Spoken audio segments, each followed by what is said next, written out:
Yuk jadi bagian dari dakwah kami. Dukung operasional dakwah dan sosial kami, raih pahala amal jariah yang terus mengalir sampai hari kiamat.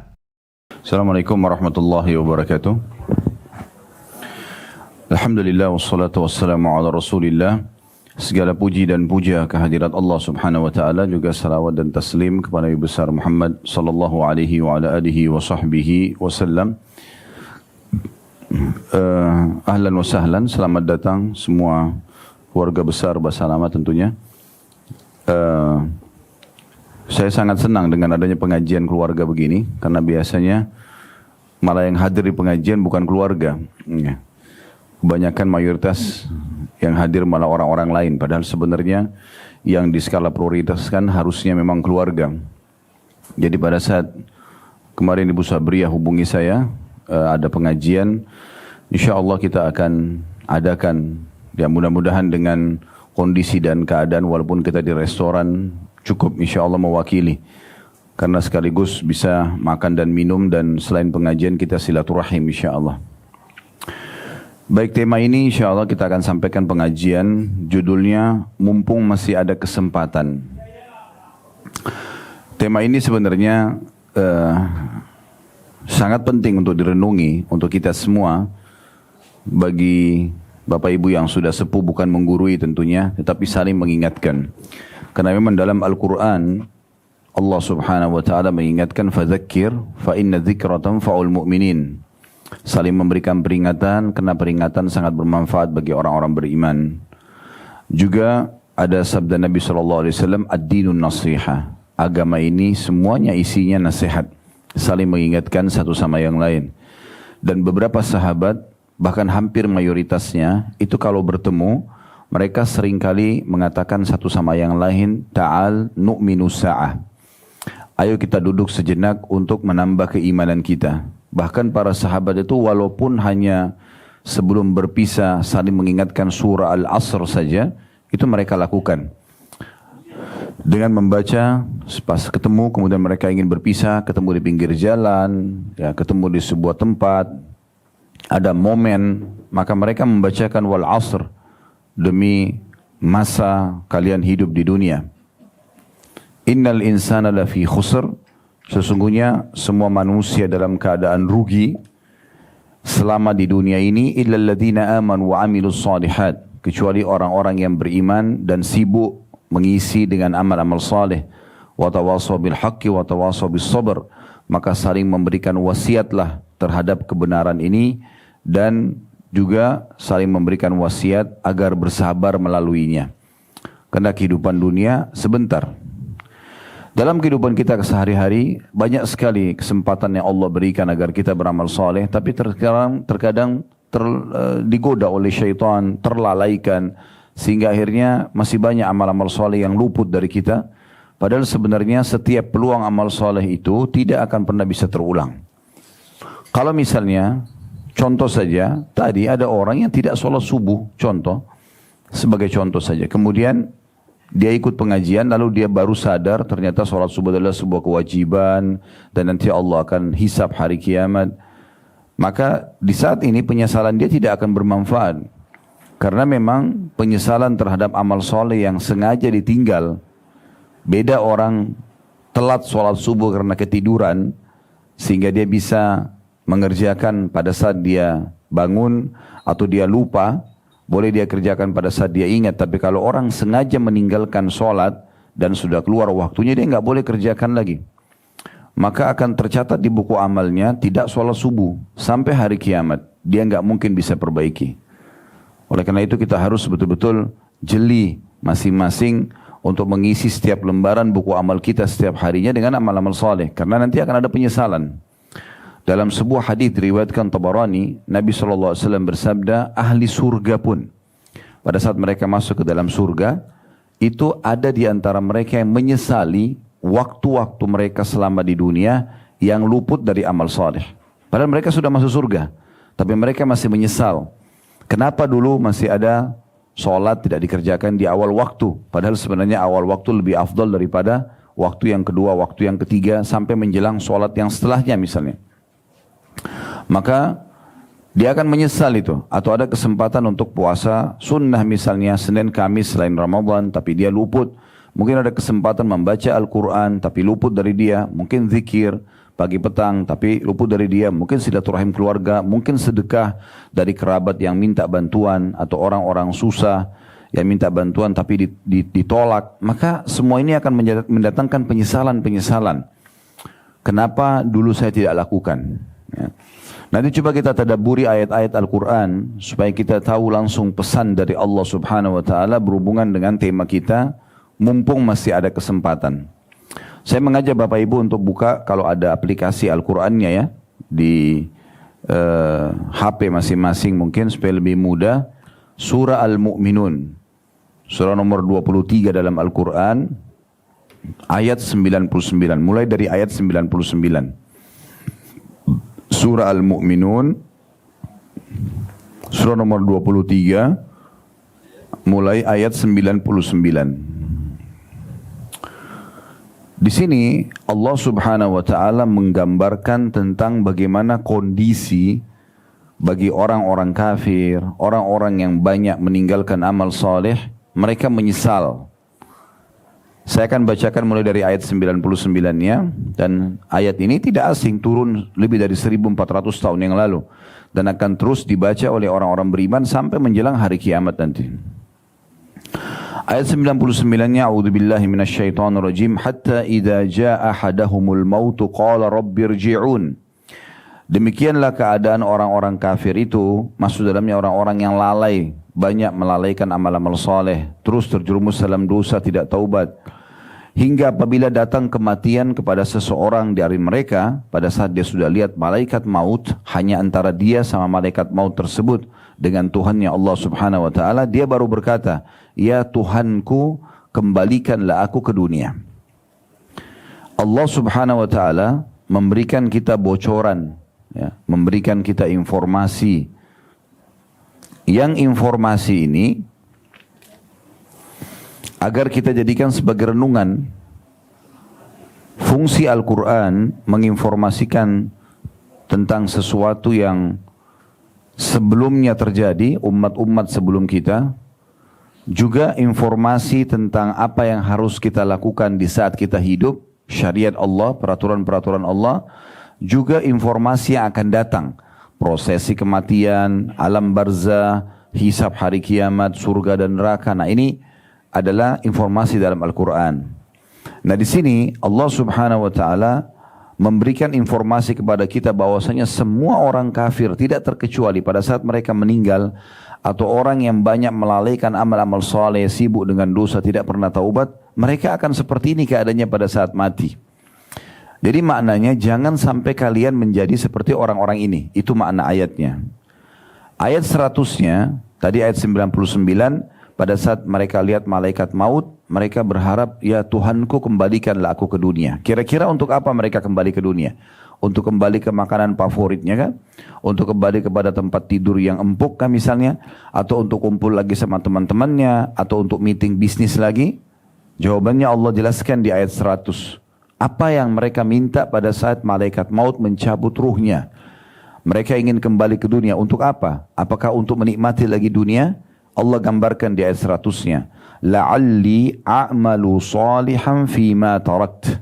Kalla innaha kalimatun huwa qailuha wa min waraihim barzakhun ila yaumi yub'atsun. Orang ini pada saat mau mati, dia minta kembali ke dunia agar dipanjangkan beberapa saat saja umurnya, agar aku berbuat amal saleh yang telah aku tinggalkan. Lalu Allah mengatakan, sekali-kali tidak akan pernah. Sesungguhnya itu adalah perkataan yang hanya diucapkan saja, karena Allah sudah memberikan sebuah ultimatum dan sistem yang harus dilalui. Kalau orang sudah menghadapi ajalnya atau tiba ajalnya, tidak akan mungkin kembali. Siapapun dia, termasuk para nabi-nabi, gitu kan. Walaupun para nabi-nabi masih diberikan pilihan mau dipanjangkan umur atau tidak, tapi umumnya mereka meninggal di waktu itu. Apalagi kalau orang-orang biasa gitu. Maka Allah mengatakan sekali-kali tidak akan pernah, sungguhnya itu adalah perkataan yang diucapkan saja dan di hadapan mereka ada dinding sampai hari mereka dibangkitkan. Barzakh, maksudnya alam kuburan. Alam kuburan. Nah ayat 100 ini coba kita pikirkan sama-sama. Orang-orang yang akan meninggal nanti dalam kondisi mereka kafir, mereka banyak berbuat dosa dan tidak sempat taubat, kurang sekali amal solehnya karena sibuk terlalaikan dengan dunia, maka mereka akan minta pada saat melihat malaikat maut dikembalikan ke dunia. Bukan lagi untuk kembali menikmati ranjang yang empuk, ya meeting miliaran rupiah, menikmati makanan favoritnya, baju yang dia senangi. Tapi mereka berharap pada saat dihidupkan kembali ke dunia beramal soleh. Coba Bapak Ibu renungin sama-sama, ya. Kalau seandainya sekarang ada orang-orang yang sudah meninggal, atau kita sendiri, karena kita semua akan meninggal dunia, tinggal tunggu siapa yang duluan gitu. Karena itu pasti terjadi. Ya, Allah mengatakan فَإِذَا جَاءَ أَجَلُهُمْ لَا يَسْتَأْخِرُونَ سَاعَةً وَلَا يَسْتَقْدِمُونَ. Kalau ajal mereka datang tidak akan diterlambatkan sesaat, tidak akan dimajukan sesaat. Di saat itu akan meninggal dunia. Maka pada saat diberikan kesempatan hidup, kira-kira apa yang akan dilakukan oleh orang-orang mati itu? Dia tidak akan mungkin lagi ingin kumpul sama keluarganya, dia tidak akan ingin lagi mungkin duduk makan dengan teman-temannya, dia tidak akan berpikir lagi untuk pergi ke pasar dan di mall, tapi dia berpikir kalau Allah berikan dia kesempatan hidup setengah jam aja, maka kira-kira apa yang akan dia lakukan? Pastikan dia akan berusaha taubat nasuha kepada Allah. Dia juga akan berusaha untuk melakukan amal soleh yang paling berharga, ya, supaya dia pada saat meninggal setelah setengah jam, dia akan bisa selamat di akhirat. Ini akan terjadi. Pernah Nabi Muhammad SAW, Bapak Ibu sekalian, melewati satu kuburan. Kemudian beliau bilang dengan sahabat-sahabatnya dari orang Ansar, dari penduduk Madinah, demi zat yang jiwaku dalam genggamai maksud demi Allah, sesungguhnya pemilik kuburan ini, ya ditunjuklah kuburan yang sedang beliau lewat itu, lebih mencintai 2 rakaat sholat sunnah kalian dibandingkan dengan dunia dan seluruh isinya. Ini mayit ini sekarang, karena dia sudah lihat kematian, dia sudah hidup di alam barzah. Kalau dia ya, ditawarkan, dikasih dunia, menjadi raja dunia, menjadi orang paling kaya, orang yang paling banyak hartanya, orang yang paling sehat, orang yang paling panjang umurnya, dengan dipilihkan dengan 2 rakaat sholat, maka dia akan lebih pilih 2 rakaat sholat. Karena mahalnya sholat itu. Dia sudah tahu nilainya ibadah. Kemudian ayat 101-nya, kita lanjutkan dulu tadabbur ayat ini. فَإِذَا نُفِخَ فِي الصُّورِ فَلَا أَنْسَابَ بَيْنَهُمْ يَوْمَئِذٍ وَلَا يَتَسَاءَلُونَ. Apabila sangkakala ditiup, maka tidaklah ada lagi pertalian nasab di antara mereka pada hari itu. Dan tidak ada pula saling bertanya. Jadi nanti di hari kiamat kalau kita dibangkitkan, setiap orang akan lari dari siapapun orang dekat dengan dia. Tidak mau mendekat. Anak sama orang tuanya, orang tua sama anak, saudara dengan saudara, suami dengan istri, istri dengan suami, sahabat dengan sahabatnya. Mereka menjauh di mahsyar itu. Takut jangan sampai pasangannya ini, anaknya ini, orang tuanya itu, kerabatnya yang ini, semuanya masih punya hak-hak yang belum dia berikan. Sehingga dituntut. Dalam sebuah riwayat disebutkan, nanti akan datang seorang suami pada istrinya di hari kiamat. Dan dia mengatakan, wahai istriku, bukankah selama hidup aku telah menjadi suami yang baik? Maka kata istrinya, iya, saya tidak pungkiri, selama hidup semuanya kebaikan telah engkau berikan kepadaku. Lalu kata suaminya, kalau begitu, tolong bantu berikan aku 1 pahala, supaya aku bisa lolos. Apa jawaban istri dalam hadis ini? Ya, dia mengatakan, saya khawatir kalau saya bantu kamu yang 1 itu, lalu saya berkurang dan saya masuk neraka. Maka dia tidak memberikan. Begitu juga akan datang nanti seorang istri yang akan mengatakan pada hari kiamat pada suaminya, wahai suamiku, bukankah aku telah menjadi istri yang baik selama di dunia? Kata dia, iya, benar, saya akui itu. Lalu dia mengatakan, kalau gitu bantulah aku dengan 1 pahala. Sebenarnya waktu itu belum ditimbang amal. Tapi karena ketakutan sekali, jangan sampai nanti kurang amal, dosanya 100, amalnya 99, masuk neraka dulu. Maka dia mengatakan, kalau gitu bantulah aku dengan 1 pahala, supaya aku bisa lolos. Maka kata suaminya, aku khawatir kalau aku berikan kepadamu justru kamu lolos, saya yang tidak lolos. Dan Allah gambarkan dalam Al-Quran di ayat yang lain, yauma yafirrul mar'u min akhihi pada hari kiamat nanti orang lari dari saudara kandungnya sendiri. Wa ummihi wa abi, ibu dan ayahnya. Wa sahibatihi wa bani, pasangan hidupnya dan anak-anaknya. Likulli imri'in yawma idin sya'nu yugni. Pada hari itu orang sibuk menyelamatkan dirinya sendiri. Ini bukan hari permusuhan, bukan. Tapi hari pembalasan. Semua orang pada saat itu ingin selamat. Karena nanti di mahsyar Bapak Ibu sekalian, Allah akan nampakkan di depan mata kita surga dan neraka. Akan nampak surga dengan segala macam kemegahannya, dan akan nampak neraka dengan segala macam gemuruhnya. Jadi neraka ada dulu, kemudian baru surga. Makanya nanti pada saat orang pun mau masuk ke dalam surga, yang sudah akan lolos masuk ke surga, mereka tetap harus melewati neraka. Yang kita tahu dengan sirat, jembatan. Yang memang pantas masuk surga, dia akan berhasil lolos. Tapi yang tidak, dia akan jatuh terlebih dahulu ke neraka itu untuk dibersihkan dosanya. Kemudian setelah bersih dosanya baru dia masuk ke dalam surga. Atau orang kafir yang langsung masuk ke dalam neraka itu. Dan orang-orang akan merasakan dan melihat panasnya neraka itu, terasa panasnya, dia lihat gemuruhnya, dia lihat histerinya, orang pada menangis di sana. Kemudian dia lolos masuk ke dalam surga. Kalaupun dia lolos ke surga. Jadi pemandangan pada saat itu sangat luar biasa. Dan tidak ada pilihan kecuali surga dan neraka. Penentuan untuk masuk ke surga dan neraka adalah di sini sekarang.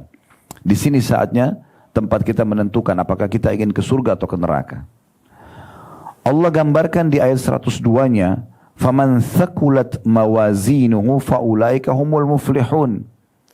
Siapa yang berat timbangan kebaikannya nanti, sibuk dari mulai bangun tidur sampai tidur lagi. Amal soleh aja kerjanya. Sholat, puasa, baca Quran, zikir, bersedekah, silaturahim keluarga, dengarkan ilmu. Dia sibuk dengan itu, jenguk orang sakit, bantu orang susah. Dari amal soleh ke amal soleh lain. Maka amal baiknya lebih berat nanti hari kiamat. Maka mereka itulah orang-orang yang dapat keberuntungan, keselamatan. 103-nya, waman khaffat mawazinuhu faulaika alladziina khasiru anfusahum fi jahannam khalidun. Barang siapa yang ringan timbangannya, maksudnya amal solehnya sedikit, dosanya lebih banyak, maka mereka itulah orang-orang yang merugikan dirinya sendiri. Mereka kekal di dalam neraka jahannam. Mereka kekal di dalam neraka jahannam. 104-nya, talfahu ujuhahumun nar wa hum fiha kalihun. Pada saat masuk neraka, muka mereka akan dibakar api, dan mereka di dalam neraka itu dalam kondisi cacat. Nah, di sini perlu digarisbawahi makna tafsir cacat. Pernah dijelaskan dalam sebuah hadis Nabi Muhammad SAW. Beliau mengatakan ahli neraka itu saking panasnya neraka sampai membuat bibir atasnya meleleh, melebar, dan bisa dilipat sampai ke kepalanya.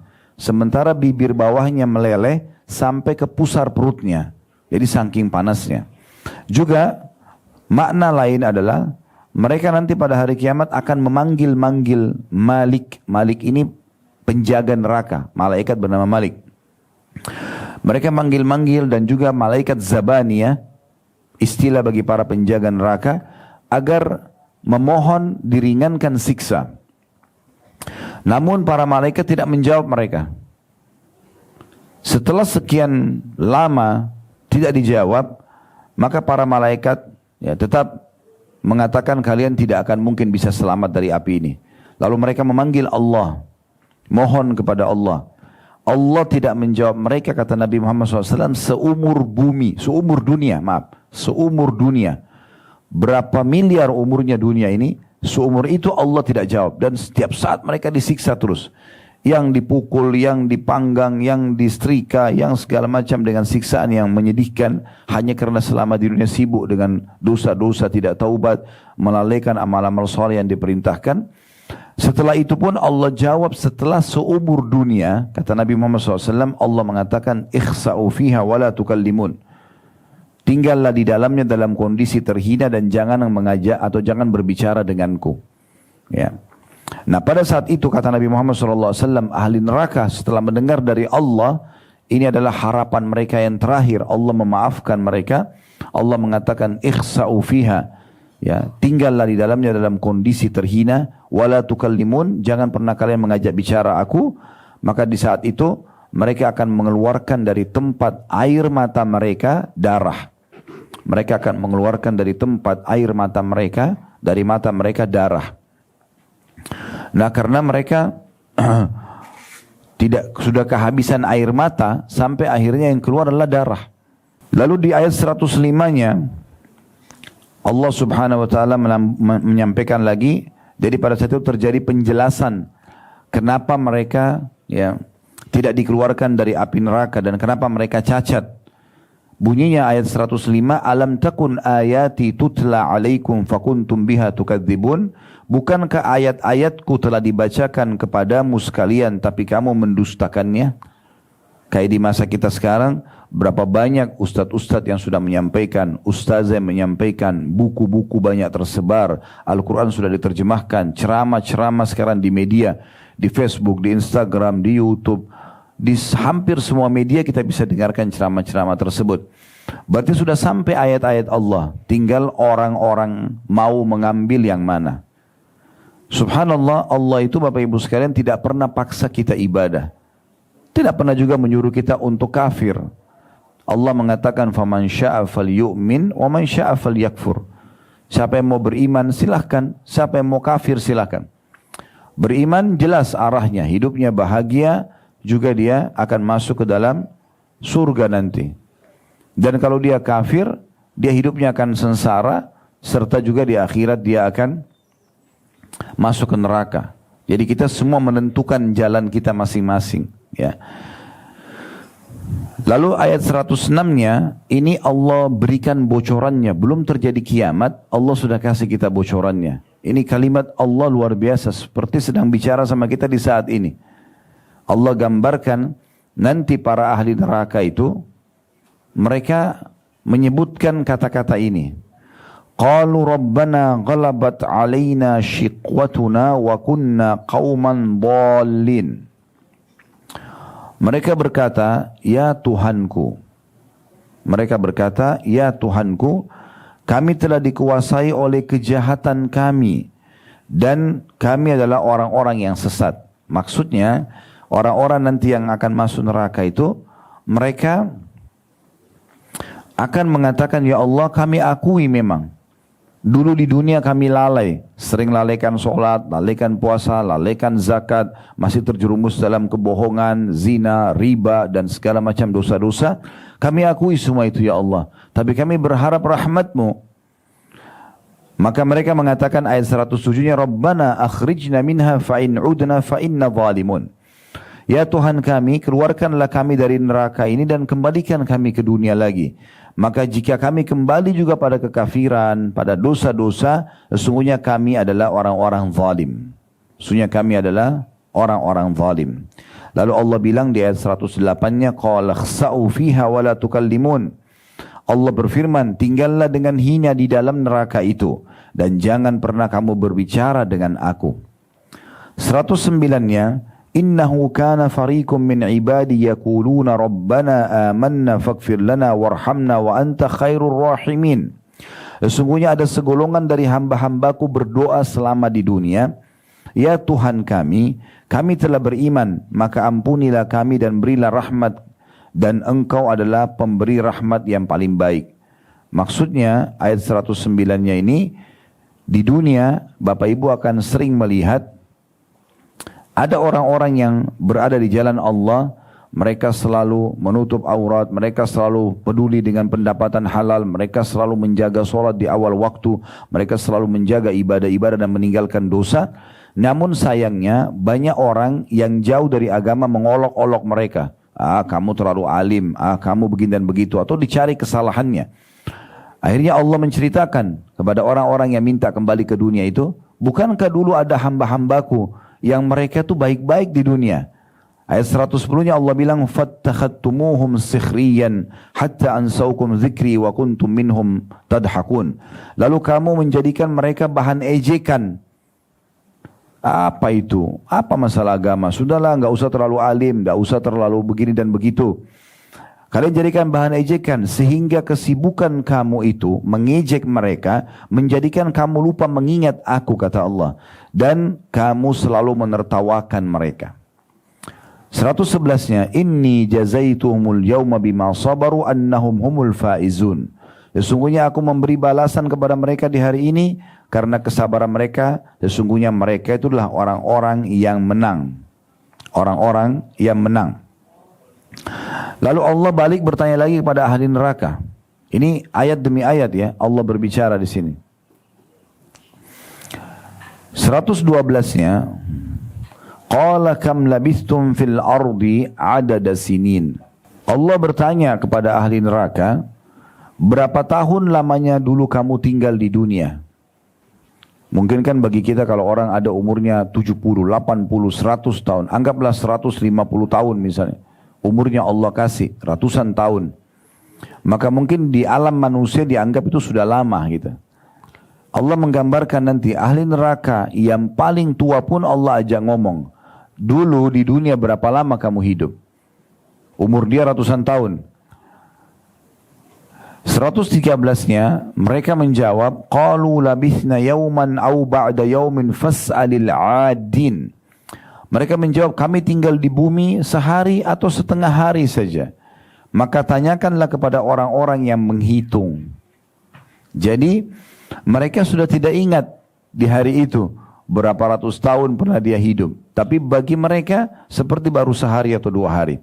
Ini bisa ditangkap secara rasional ya, secara akal sehat kita bisa tangkap. Misal, Bapak Ibu pernah ketemu dengan seorang teman yang kebetulan masih hidup. Kemudian berbicara tentang nostalgia masa dulu, waktu masih di SD atau SMP, atau masih bujang, atau masih gadis, beberapa belas tahun, puluh tahun yang lalu. Pada saat kita sedang bercerita seperti kita baru kemarin terjadi. Terasa seperti itu, karena memang ceritanya hidup, kita sedang mencerita dan saling mengenang makanan yang pernah kita makan, pakaian yang pernah kita beli bersama, pernah duduk dan jalan bersama. Semua itu seperti baru kemarin. Ya, saya berapa kali ketemu sama teman-teman yang dulu SD bersama-sama, seperti baru kemarin terjadi. Ya, kita bercerita misalnya. Nah, itu memang terjadi. Seperti itulah orang di akhirat nanti. Semua kehidupan dunia ini dia akan kenang seperti hanya sangat pendek sekali dia lalui, gitu kan? Maka sebab itu beruntunglah orang yang sibuk mengisi dengan amal-amal saleh dan juga menjauhi dosa-dosa itu. Kemudian 114-nya Allah mengatakan qala in labithtum illa qalila law annakum kuntum ta'lamun. Allah berfirman, kamu tidak tinggal di bumi melainkan sebentar saja. Kalau seandainya kalian menyadari ini dari awal. Ya. Terakhir ayat 115 dalam surah ini tentunya yang kita tadabburi ya. Afa hasibtum annama khalaqnakum abathan wa annakum ilaina la turja'un. Lalu Allah mengatakan, apakah kamu mengira kami ciptakan kalian sia-sia? Lahir dari rahim ibu, kemudian mulai ada orang tua yang mengurus kita, sampai akhirnya orang tua meninggal, kita pun tumbuh besar, kita juga melalui kehidupan. Apakah kalian mengira semua itu aku ciptakan sia-sia? Dan kalian tidak akan dikembalikan kepadaku, kata Allah. Jadi sebagaimana kita lahir di muka bumi ini, kita pun akan dikembalikan kepada Allah subhanahu wa ta'ala. Dan ini poin yang harus kita garis bawahi. Tentu tidak asing bagi Bapak Ibu ya, tujuan utama kita hidup di muka bumi ini. Kalau ada yang bertanya pada dirinya sendiri, untuk apa saya ada di sini? Kenapa saya ya ada di muka bumi ini? Kenapa semua ini fasilitas udara, api, air, musim-musim, pergantian siang malam, semuanya ini kenapa ada? Gitu. Maka untuk apa saya ada di sini? Dijawab dalam surah Az-Zariyat, surah nomor 51 ayat 56. Memang ada tujuan kita diciptakan. Surah nomor 51 ayat 56 bunyinya ya, wa ma khalaqtul jinna wal insa illa liya'budun. Aku tidak ciptakan jin dan manusia memang kecuali untuk beribadah kepadaku. Itu tujuannya. Jadi kalau Bapak Ibu ada yang nanya, apakah saya diciptakan untuk sholat? Iya jawabannya. Apakah saya diciptakan untuk puasa? Iya. Apakah saya diciptakan untuk baca Quran? Iya. Apakah saya diciptakan untuk sedekah, bakti sama orang tua, silaturahim keluarga, mendengarkan majelis ilmu seperti ini, misalnya ya menjenguk orang sakit, membantu orang susah? Iya jawabannya. Dan kita tidak diciptakan untuk zina, untuk riba, untuk mencuri, untuk gosip, untuk fitnah. Enggak diciptakan untuk itu. Jadi kalau kita memahami tujuan utama kita diciptakan, maka kita akan tahu arah kita. Cuma satu saja arahnya. Menuju ke jalan ibadah kepada Allah SWT, ujung-ujungnya surga. Gitu kan? Dan memang di muka bumi ini cuma ada dua jalan, Bapak Ibu sekalian. Kita harus tentukan. Jalan yang pertama jalan benar, jalan yang kedua jalan salah. Tidak ada jalan ketiga, cuma dua ini. Jalan yang benar adalah jalannya Allah, yang selalu kita imani Tuhan kita Allah. Ini jalan, ya. Jalan ini ujungnya surga. Juru bicaranya Allah yang menyampaikan apa yang Allah inginkan para nabi-nabi dan rasul. Para nabi-nabi dan rasul. Penyambung lidahnya nabi dan rasul, para ulama, para dai, itu penyambung lidahnya. Kalau Bapak Ibu bergaul sama mereka, para dai, para ustadz, ustadzah, ya, penyambung lidah para nabi, maka akan dipandu ke jalan Allah. Ini boleh Bu, ini boleh Pak, ini halal, ini haram, ya, ini kerjakan, ini jangan dikerjakan, misalnya. Ada masalah apapun selalu dikembalikan ke agama Allah. Nah inilah jalan yang benar, nggak ada jalan lain. Jalan yang kedua sesat. Jalannya iblis. Iblis golongan jin yang sangat jahat karena selalu saja ingin menyesatkan manusia dari jalan Allah. Ingin supaya manusia berbuat dosa gitu. Iblis ini juru bicaranya adalah dukun, peramal, penyamun, penyihir dan para ahli maksiat. Kita kalau ke mereka maka akan dipandu ke jalan iblis, ujung-ujungnya neraka. Memang kita harus pilih ini, ya. Dan saran saya, ini cuma saran, semoga Allah mudahkan saya yang pertama mengamalkan, bukan cuma mengucapkan. Kita kalau mau menjadi orang baik, orang yang patuh sama Allah, jangan setengah-setengah. Sekaligus jadi orang baik, gitu. Udah berubah saja. Dan sekaligus memperbaiki sisa umur yang ada. Jangan setengah-setengah. Jangan mencampur antara amal soleh dengan dosa. Nggak bisa bercampur ini. Ini seperti minyak sama air. Amal soleh saja, ya, atau dosa saja. Nggak bisa. Karena kalau dicampur, ini akan hilang kenikmatannya ibadah atau dosanya akan kehilangan kenikmatan. Saya sering berikan gambaran di pengajian. Saya juga berikan gambaran ke Bapak Ibu di sini supaya bisa punya pemahaman cakrawala lebih luas tentang masalah apa yang sedang kami sampaikan. Judul kita ingat, mumpung masih ada kesempatan. Ini yang kita ingin titik beratkan, ya. Jadi amal soleh itu seperti di satu timbangan, dosa di satu timbangan. Kalau amal soleh kita lebih banyak, misalnya kita setiap hari banyak berbuat amal soleh, dan dosa kita tutup. Ini nggak boleh haram, nggak mau. Ini nggak boleh haram, nggak mau. Kita tutup. Maka nanti akan terasa timbangan amal soleh kita naik, iman kita naik, dan kita terasa nyaman sekali dalam beribadah karena memang kita sibuk dengan amal soleh. Kalau terbalik, dosa yang banyak kita kerjakan dan amal soleh kita tidak kerjakan, maka akan terasa jauh sekali dari Allah. Banyak sekali cobaan-cobaan yang datang. Tidak ada ketenangan jiwa. Selalu saja berkeluh kesah. Karena begitu. Atau ada orang yang mengimbangkan keduanya. Dia beribadah tapi dia buat dosa. Ini ada permasalahan di sini. Kalau dia sholat iya tapi dia masih gosipin orang. Dia sholat iya tapi dia masih riba. Ya, ini masih ada masalah ini. Masalahnya apa? Dia tidak akan pernah bisa menikmati ibadahnya. Biar dia berusaha baca dengan tenang dalam sholatnya, dia berusaha pakai baju sebersih apapun di tempat yang senyaman apapun, tidak bisa khusyuk. Kenapa? Karena masih ada dosa yang dia buka. Nggak bisa gitu. Ini akan jadi penghalang. Jadi kita akan terganggu. Oleh karena itu tidak bisa kita berbuat dua-duanya berjalan bersama, tidak bisa. Harus pilih salah satunya. Amal soleh sepenuhnya, tinggalkan, tutup ini dosa, atau sekalian jadi dosa saja. Tidak usah beramal soleh. Baru kita bisa nikmatin itu. Saya kasih contoh. Kalau seandainya ada orang sudah komitmen, azan sholat. Dia komitmen, ini kita bicara secara substansial. Kalau dia komitmen azan sholat, maka dan dia mengejar keutamaan sholat, itu kan amal sholat tadi, saya bilang di timbangan amal. Dia kejar amal sholat itu. Maka dia akan nikmati sholat itu. Dia akan merasa sekali khusyuk karena dia selalu mengejar keutamaannya.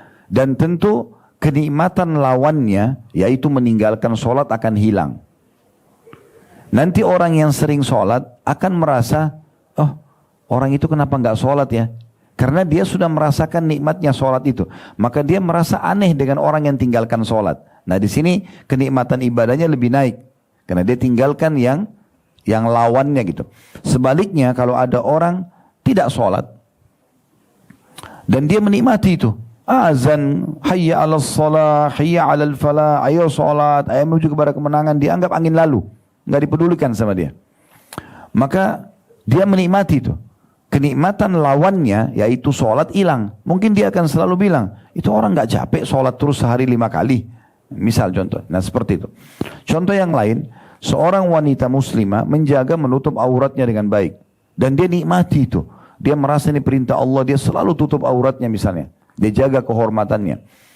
Orang ini, dia akan merasa kenikmatan ibadah ini ada. Dan kenikmatan lawannya, buka aurat akan hilang. Dia akan berkata kepada orang yang tidak tutup aurat, sayang ya kenapa nggak tutup aurat? Karena dia sudah nikmati ibadah ini. Lawannya akan hilang, yaitu ya membenci atau membuka aurat. Sebaliknya kalau dia nikmati membuka aurat, tanpa ada beban, dia tidak merasa berdosa, kenikmatan tutup aurat akan hilang. Maka dia akan bilang, orang itu nggak panas apa pakai jilbab dan seterusnya. Karena ini seperti itulah. Oleh karena itu kita harus menentukan. Kita harus menentukan jalan kita. Ingat, umur kita sangat terbatas. Umur kita sangat terbatas. Sudah banyak orang-orang tua kita yang mendahului kita sudah wafat semuanya. Banyak, miliaran manusia sebelum kita sudah meninggal. Kita pun akan menyusul. Akan diganti oleh generasi anak dan cucu kita. Mereka juga akan sama. Sama persis, melalui proses yang sama, kemudian nanti akhirnya mereka juga akan meninggal, datang generasi lagi, begitu seterusnya. Beruntunglah orang yang meninggal karena banyak bekerja mengerjakan amal soleh. Nah itu yang penting, ya, itu yang penting. Pernah ditanyakan kepada seorang ulama salaf tentang masalah bagaimana, ditanya umur kamu berapa? Jadi seseorang ulama bertanya kepada jemaahnya, umur kamu berapa? Dia bilang umur saya 70 tahun. 60 atau 70 tahun. Kemudian kata si alim ini, seingat saya kalau tidak salah namanya Sa'id bin Musayyib rahimahullah. Beliau mengatakan kalau begitu sebentar lagi ya, kamu akan kembali ke Tuhanmu. Maka orang yang sedang diingatkan itu mengatakan, lalu apa yang saya harus kerjakan? Kata dia, taubatlah kepada Tuhanmu. Dia bilang, baik saya akan bertobat.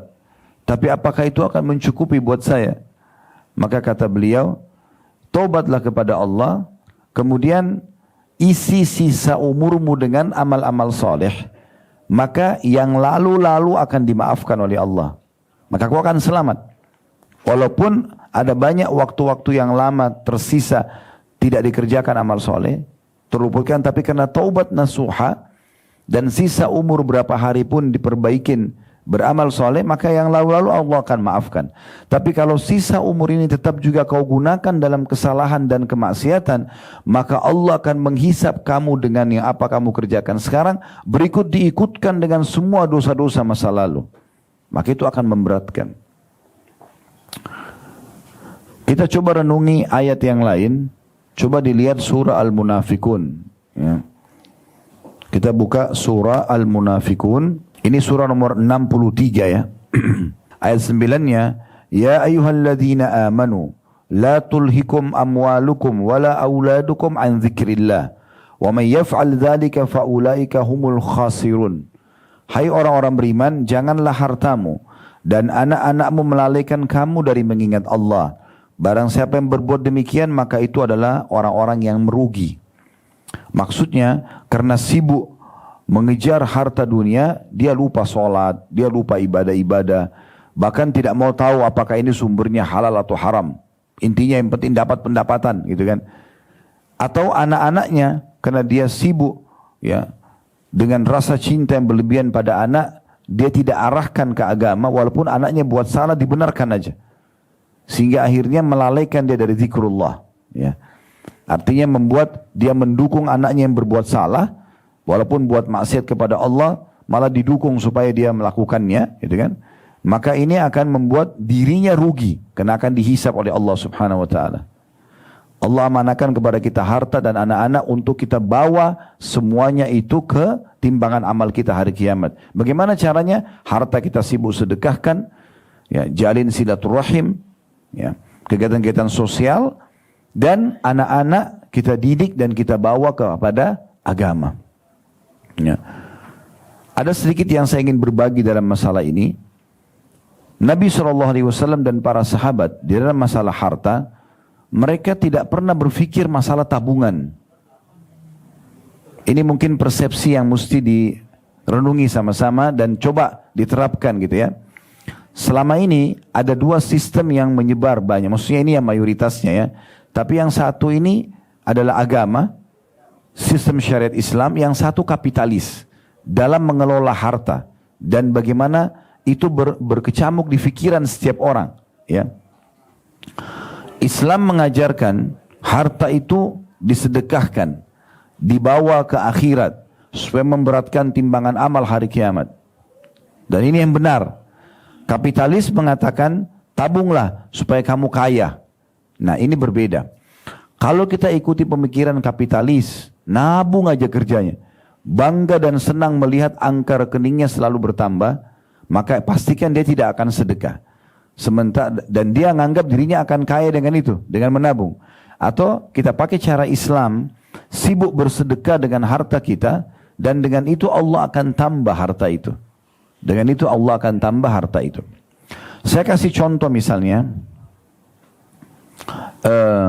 Talha bin Ubaidillah radhiyallahu anhu. Kalau Bapak Ibu pernah dengar nama ini, alhamdulillah. Kalau belum pernah dengar, ada 10 orang sahabat Nabi yang dijamin masuk surga. Salah satunya Talha bin Ubaidillah. Beliau orang kayanya sahabat.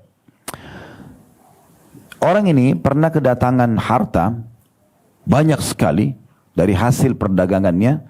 Lalu dia gelisah. Istrinya bernama Su'da radhiyallahu anha mengatakan, menceritakan dalam riwayat, saya satu waktu pernah masuk ke dalam kamar dan menemukan suami saya gelisah. Raut wajahnya terlihat seperti ada kesedihan. Maka saya mengatakan kepadanya, ada apa wahai suamiku? Apakah ada satu perbuatanku atau interaksi denganku yang keliru? Maka dia mengatakan, tidak ada. Kamu sebaik-baik istri seorang muslim. Maksudnya kamu selama menjadi istri sangat baik, patuh kepada Allah, melayani suami dengan baik. Kamu sebaik-baik istri seorang muslim. Tetapi saya gelisah melihat harta ini. Harta ini banyak sekali numpuk gitu. Datang sebagai keuntungan dagang gitu. Maka dia, istrinya ini menceritakan, karena iman sudah memenuhi hatinya, dia bukan bilang kalau gitu berikan saya perhiasan, sibuk ini dan itu. Dia mengatakan, kenapa harus jadi beban pikiran? Panggil kaummu, panggil kerabatmu, kemudian bagikan kepada mereka. Maka kemudian Talha pun senyum dengan lebar mendengarkan saran dari istrinya. Mereka berdua suami istri sibuk membungkus-bungkus hal tersebut dan membagikannya semalam suntuk. Habis harta itu. Dan ada kepuasan diri pada saat dia mengeluarkan. Ternyata subhanallah, rahasianya para sahabat termasuk Talha bin Ubaidillah, Abu Bakar As-Siddiq, Uthman bin Affan, Abdurrahman bin Auf, Sa'ad bin Ubadah, dan banyak sahabat-sahabat yang terkenal kaya raya. Mereka pada saat meninggal, itu gudang hartanya penuh dengan emas-emas. Dan dibagikan kepada istri mereka dan anak mereka itu sampai mereka bisa hidup 7 turunan. Apakah harta mereka yang melimpah di gudang itu karena hasil tabungan seperti orang kapitalis? Jawabannya bukan, Bapak Ibu sekalian. Mereka menggunakan cara agama Islam, yaitu setiap hari dihabiskan sedekah. Mereka tidak pernah numpuk. Jadi karena sedekah hartanya itu, besok datang lagi Allah gantikan lebih banyak. Disedekah lagi besok, lusa datang lagi lebih banyak. Jadi pada saat mereka meninggal, gudang-gudang harta mereka penuh. Itu bukan tabungan selama masa hidup, tapi hasil sedekah yang tiap hari dia selalu keluarkan, yang Allah gantikan langsung. Jadi sangat beda antara ya persepsi orang-orang muslim yang mengikuti syariat Allah dengan ya orang-orang kapitalis. Beda sekali ya. Abdurrahman bin Auf radhiyallahu anhu diceritakan, pernah beliau kedatangan 1 peti emas keuntungan. Lalu dia gelisah, dia bagikan kepada fakir miskin. Besoknya datang keuntungan 2 peti emas. Dia sedekahkan lagi. Hari ketiga datang 3 peti emas. Setiap kali dia mensedekahkan, makin besar jalan Allah, makin besar datang keuntungannya. Nah, ini perbedaan antara pola fikir dan persepsi orang-orang muslim pada saat menjalankan syariat Allah dengan orang-orang kapitalis. Yang kita sayangkan pemikiran kita sosoknya muslim tapi banyak terpengaruh dengan pikiran kapitalis. Umumnya kalau kita memiliki harta untuk sedekah, ada 50 ribu dengan 100 ribu, kita masih berikan yang 50 ribu. 100 ribu sayang, kita berpikir untuk menabungnya, gitu kan. Padahal sebenarnya, harta yang sedang kita keluarkan di jalan Allah itu justru yang kita sedang bawa ketimbangan amal kita. Seorang salafus saleh dulu, orang-orang saleh di zaman dulu dari tabi'in, mereka pernah ada yang mengumpulkan bingkisan-bingkisan hadiah, kemudian dia bagikan kepada orang-orang. Setelah orang-orang pergi, dia bilang begini, coba lihat sambil senyum lebar, coba lihat orang-orang yang membawa hadiah-hadiah dari saya itu. Mereka sedang membawa harta saya, ketimbangan amal saya hari kiamat tanpa diupah sedikit pun. Secara kasat mata Bapak Ibu sekalian, orang miskin atau orang yang kita berikan hadiah sedang membawa harta kita dan dia menikmatinya secara kasat mata. Tapi sebenarnya bukan seperti itu.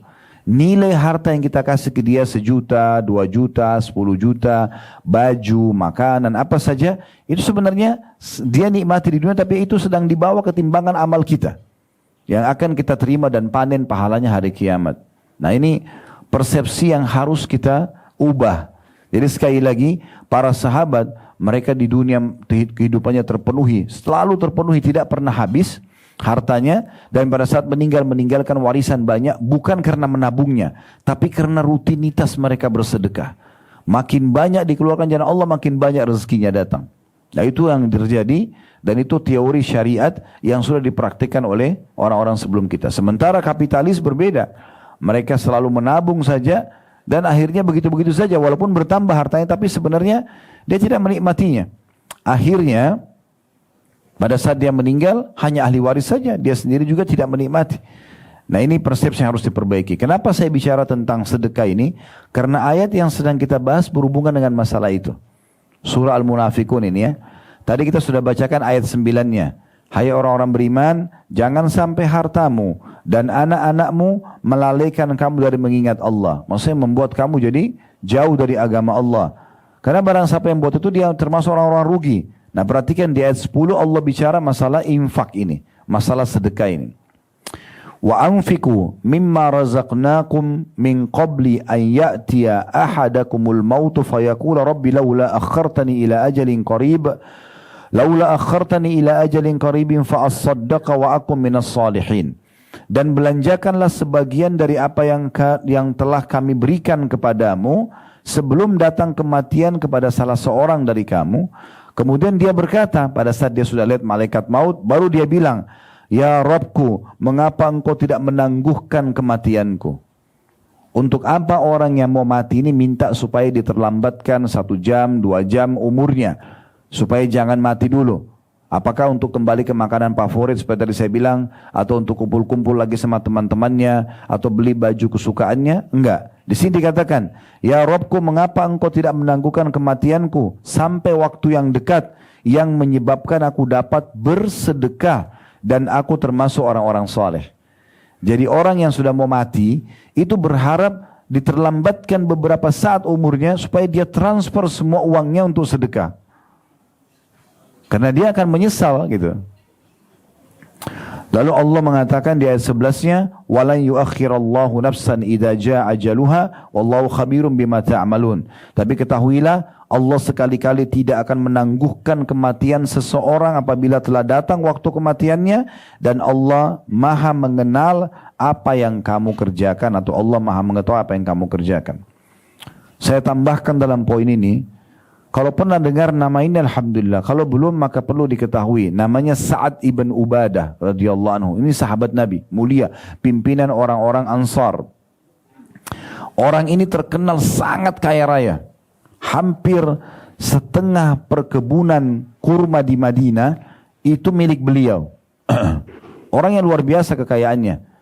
Di Saudi sekarang, ya, itu kalau orang masih punya mungkin perusahaan, mobil mewah, masih dianggap belum orang kaya. Tapi kalau orang punya kebun kurma, itu dianggap orang kaya. Karena kebun kurma itu pohonnya mirip seperti kelapa, umurnya panjang, hasilnya banyak. Tapi kurma ini lebih menghasilkan daripada kelapa karena buahnya itu dikonsumsi oleh orang-orang. Bahkan bagian daripada syariat kalau kita buka puasa dan sahur dengan kurma. Kata Nabi SAW, sebaik-baik makanan seseorang pada saat buka puasa kurma, sebaik-baik makanan seseorang pada saat sahur adalah kurma. Gitu. Jadi suruh konsumsi, gitu kan.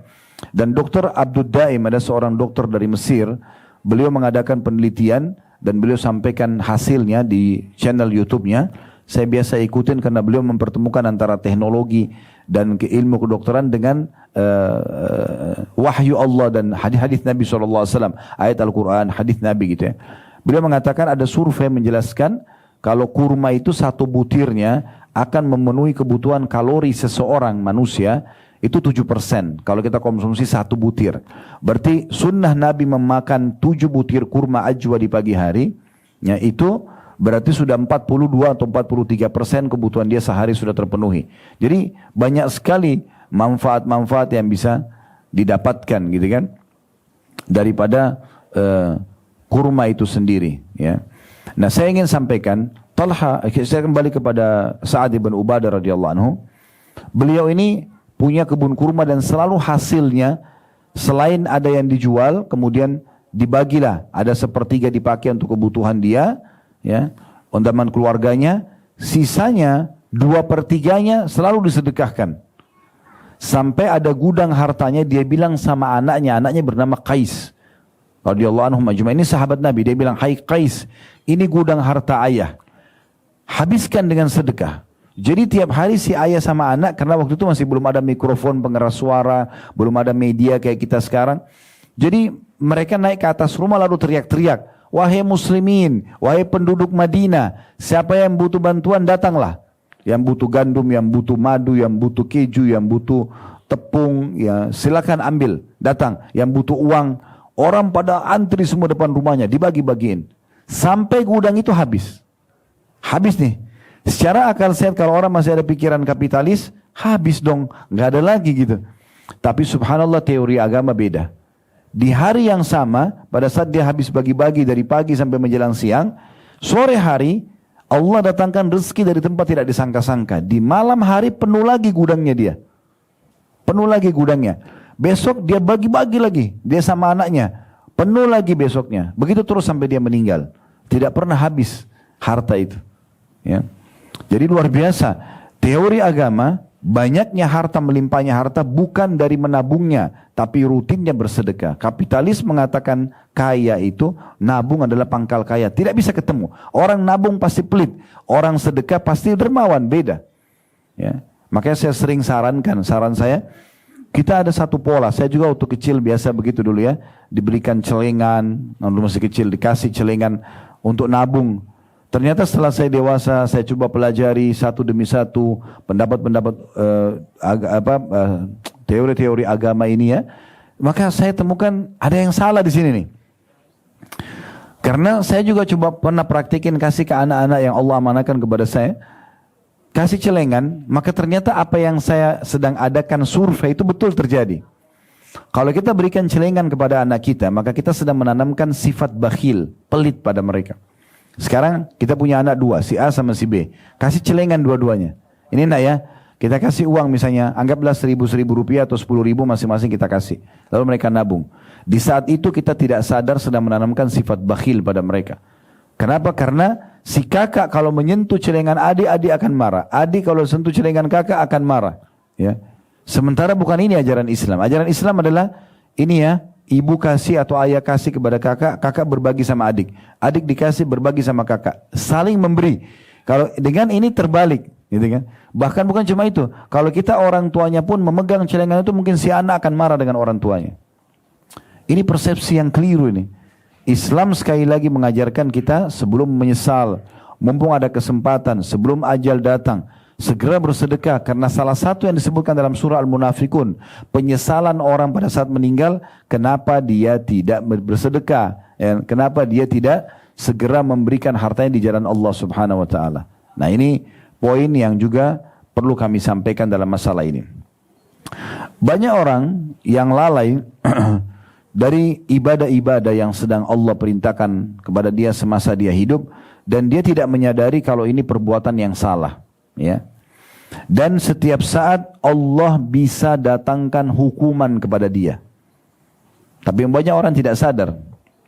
Kita kembali lagi kepada ayat-ayat Al-Quran. Coba kita lihat dalam surah Al-A'raf, surah nomor 7 dalam Al-Quran, ayat 97 sampai ayat 102. Ya. Ini kembali kita tadaburi ayat-ayat Al-Quran. Sekali lagi, surah Al-A'raf, surah nomor 7, ayatnya 97. Saya akan bacakan sekali lagi Al-A'raf, ayat surah nomor 7, ayat 97 mulainya ya. Sampai 102 nanti kita bacakan. Ayat 97 bunyinya begini. A'udzu billahi minasyaitonir rajim. Afa amina ahlul qura ay ya'tiyahum ba'suna bayatan wa hum naimun? Apakah penduduk negeri-negeri itu merasa aman dari kedatangan siksaan kami kepada mereka di malam hari di waktu mereka sedang tidur? Orang yang terus sibuk dengan diskotiknya, dengan barnya, dengan kelalaiannya, ya, tidak ibadah kepada Allah di malam hari. Apakah mereka punya jaminan kalau mereka tidak ditimpa siksa Allah di malam hari pada saat mereka tidur? Di Indonesia kita bisa lihat banyak sekali ya kejadian longsor, tsunami, gempa. Ya, ini yang terakhir-terakhir terjadi kan banyak gempa ya. Dengan hitungan detik saja terjadi, satu desa hancur ya. Banyak bangunan yang hancur, berapa banyak ratus jiwa yang wafat tiba-tiba. Ya mereka tadinya tidak sangka kalau itu akan terjadi pada mereka. Begitu mudahnya Allah datangkan siksaannya kalau orang justru tidak sibukkan diri dengan amal saleh. Dan bahaya sekali kalau mereka meninggal dalam keadaan berbuat dosa, karena ini su'ul khatimah. Di ayat 98-nya Allah bilang, awa amina ahlul qura ay ya'tiyahum ba'suna duha wa hum yal'abun? Atau apakah penduduk negeri-negeri itu merasa aman dari kedatangan siksaan kami kepada mereka di waktu matahari sepenggalan naik ketika mereka sedang bermain-main, kayak di waktu duha kayak kita sekarang, ya? Apakah orang-orang itu dapat jaminan mereka tidak disiksa sama Allah di waktu pagi? Kalau tadi malam, ini waktu pagi. Ayat 99-nya, afa aminu makrallah fala ya'manu makrallah illal qaumul khasirun. Apakah mereka merasa aman dari azab Allah yang tidak terduga-duga? Tiada yang merasa aman dari azab Allah kecuali orang-orang yang merugi. Ya, berapa banyak orang yang seperti itu ya, dia merasa aman dengan dosa-dosa yang dia buat, tidak perlu dia bertaubat, lalai aja terus. Ada orang yang ingatkan, kadang-kadang pasangannya, kadang-kadang anaknya, kadang-kadang temannya. Bahkan kadang-kadang teguran Allah datang langsung. Allah uji dia dengan penyakit, Allah uji dia dengan gangguan orang, supaya dia kembali kepada Tuhannya. Tapi subhanallah tidak menyadarkan. Sayang sekali. Ayat 100-nya, Allah subhanahu wa ta'ala mengatakan, awalam yahdi lilladina yarithuna al-arda min ba'di ahliha allau nasha'u asabnahum bidhunubihim wa natba'u ala qulubihim fahum la yasma'un. Apakah belum jelas ya, bagi orang-orang yang mempusakai satu negeri sesudah lenyap penduduknya, bahwa kalau kami menghendaki tentu kami azab mereka karena dosa-dosanya, dan kami kunci mata hati mereka sehingga mereka tidak dapat mendengar atau mengambil pelajaran lagi. Ya. Jadi seperti misalnya di Mesir ya, itu kan sampai sekarang masih ada peninggalan Fir'aun. Bahkan muminya Ramses itu masih ada. Kami di Uhud Tour kemarin sempat ada program umroh plus Mesir, terus kami datangin museum yang ada muminya Fir'aun itu.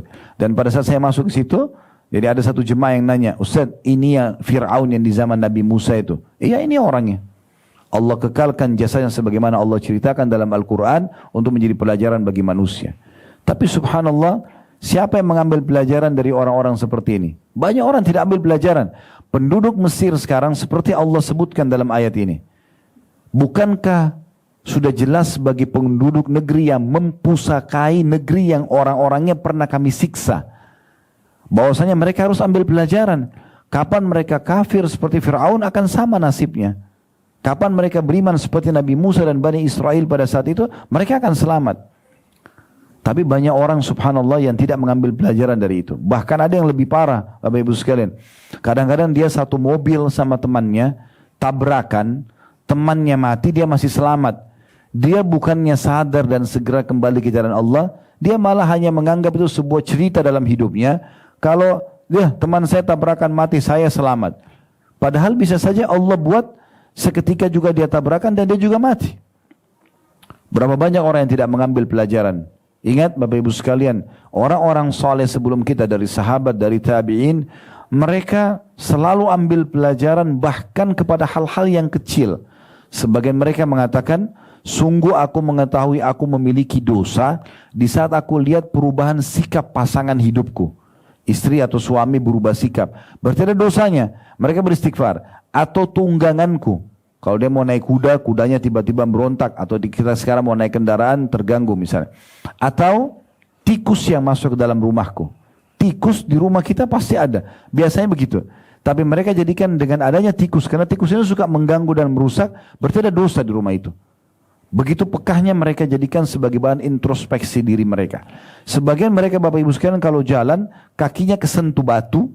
Udah cukup membuat mereka memohon ampun dan istighfar kepada Allah. Takut kalau ini adalah dosa hukuman yang sedang Allah berikan peringatan kepada mereka.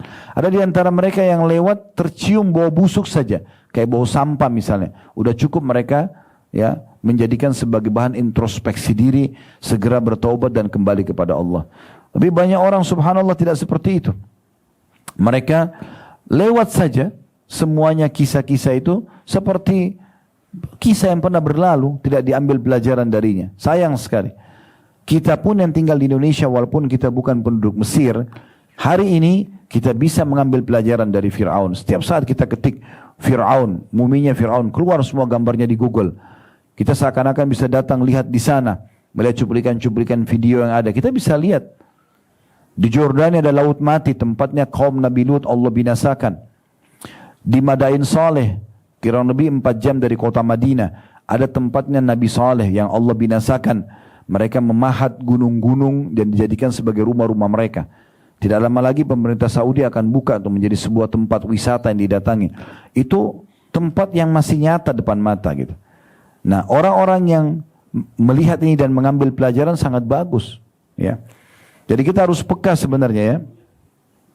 Allah subhanahu wa ta'ala mendatangkan tanda-tanda kebesarannya memang untuk menakutkan kita. Supaya kita takut kepadanya, takut kepada azab. Nanti akan kita jelaskan ayatnya.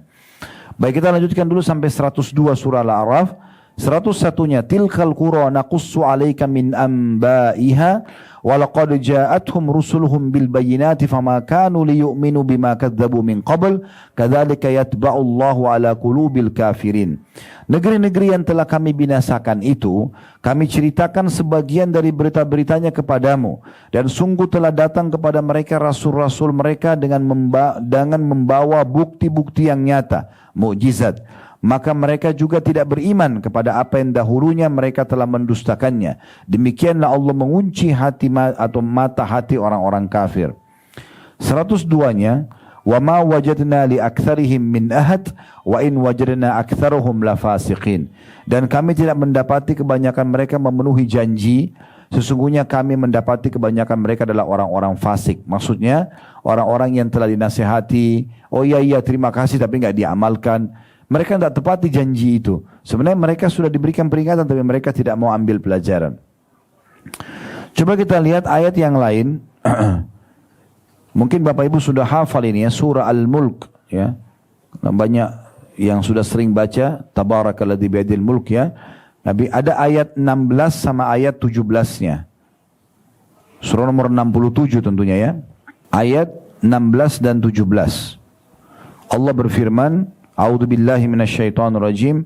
Aamintum man fis sama'i ay yakhsifa bikumul arda fa idza hiya tamur?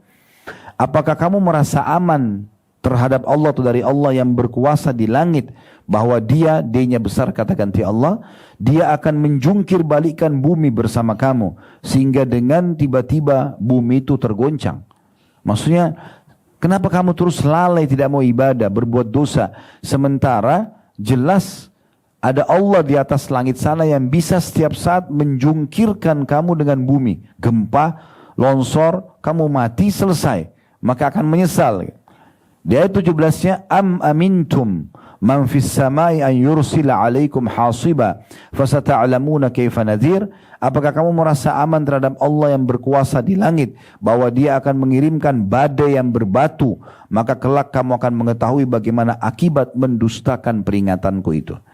Jadi Allah sering datangkan peringatan-peringatan supaya kita ingat, sadar, gitu kan. Begitu juga Bapak Ibu sekalian bisa dilihat dalam surah Isra, surah nomor 17 ayat 59. Ya, saya banyak menyebutkan ayat-ayat Al-Quran karena memang ini adalah rujukan nomor satu umat Islam. Kita harus kembali kepada Al-Quran. Hanya Al-Quran yang bisa berbicara dengan hati manusia, karena ini wahyu dan dilengkapkan dengan hadis-hadis Nabi SAW.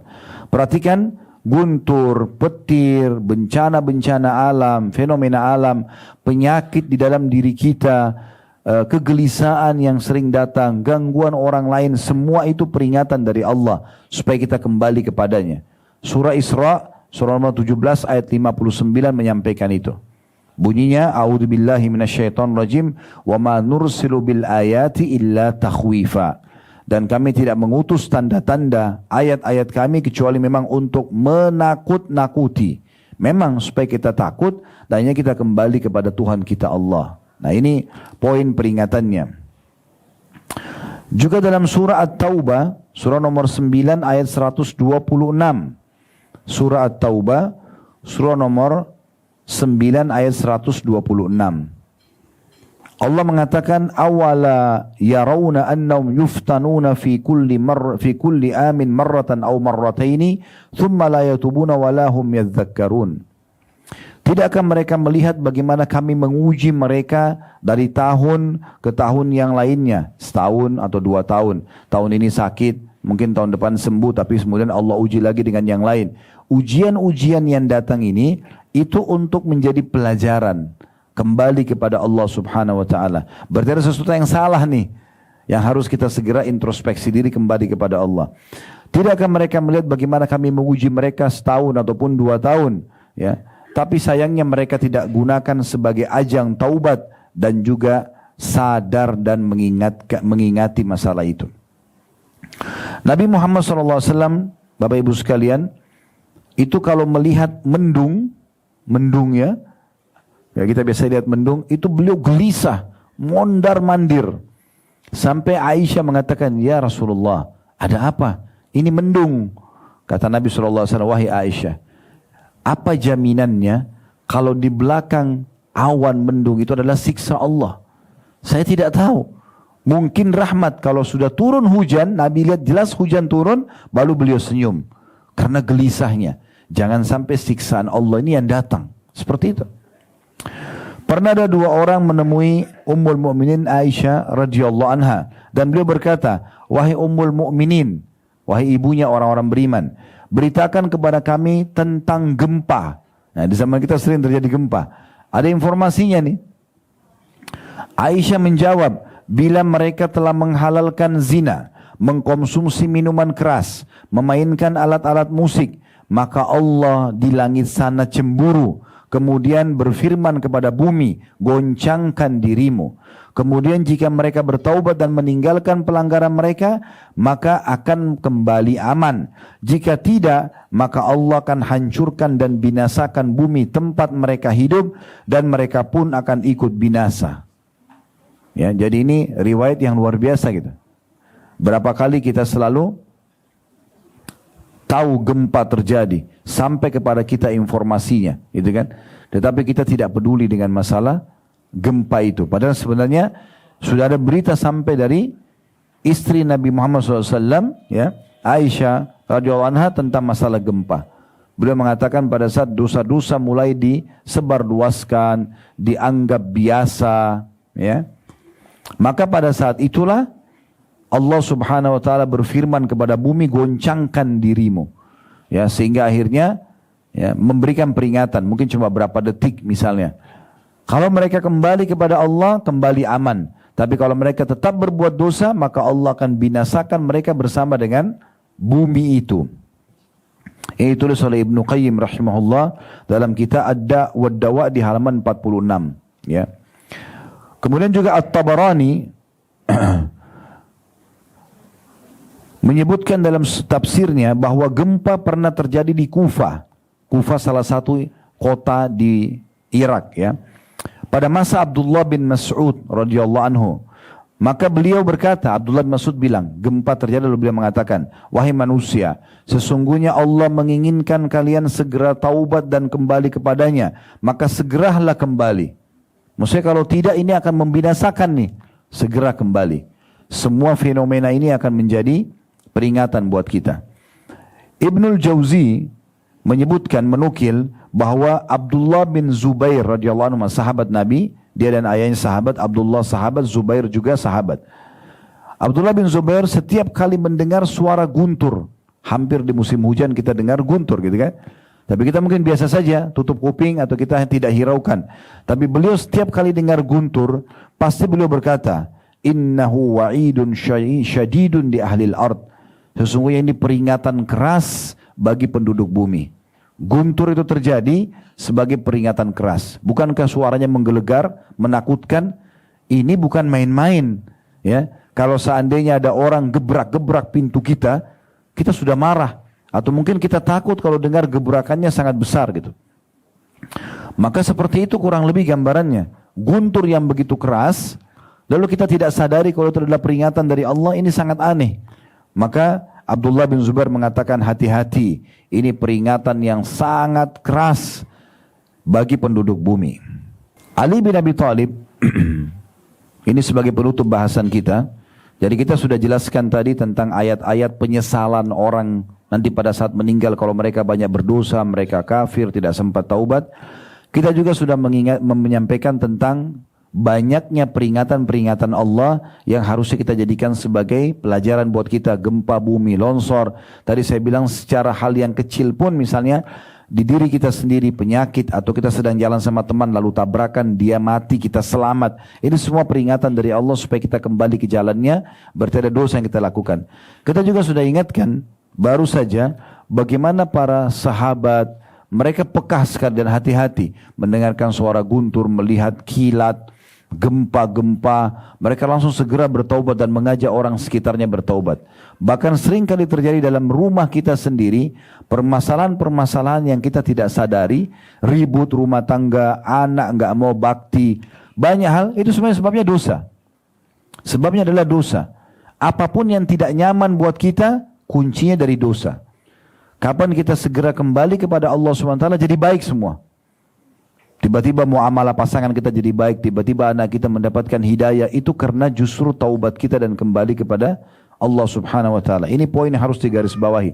Makanya Ali radhiyallahu anhu berkata, yang aneh adalah orang binasa padahal keselamatan ada bersamanya. Dia sakit gak sembuh, dia selalu dalam kondisi susah hidupnya, selalu bermasalah dengan pasangan hidup dan anak-anaknya. Aneh dia binasa sementara ada solusi bersama dia.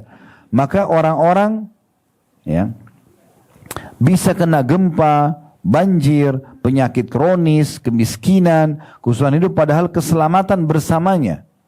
Maka orang-orang di sekitar Ali mengatakan, keselamatan apa yang Anda maksudkan? Bagaimana supaya penyakit kronis bisa sembuh? Bagaimana supaya orang yang utang bisa bayar? Bagaimana supaya pasangan hidup selalu baik, nggak marah-marah? Bagaimana supaya anak-anak menjadi anak-anak soleh dan soleh bakti? Apa keselamatan itu? Nggak diganggu sama orang. Anda kan tadi bilang ada masalah-masalah tapi ada keselamatan bersamanya. Apa keselamatan itu? Jawabannya sederhana. Istighfar. Perbanyak istighfar, maka semua jadi baik. Karena sumber permasalahan kita adalah dosa. Ya. Jadi ini poin luar biasa. Qatadah rahimahullah berkata, sungguh Al-Quran telah menunjukkan kepada kalian penyakit dan sumber permasalahan hidup kalian.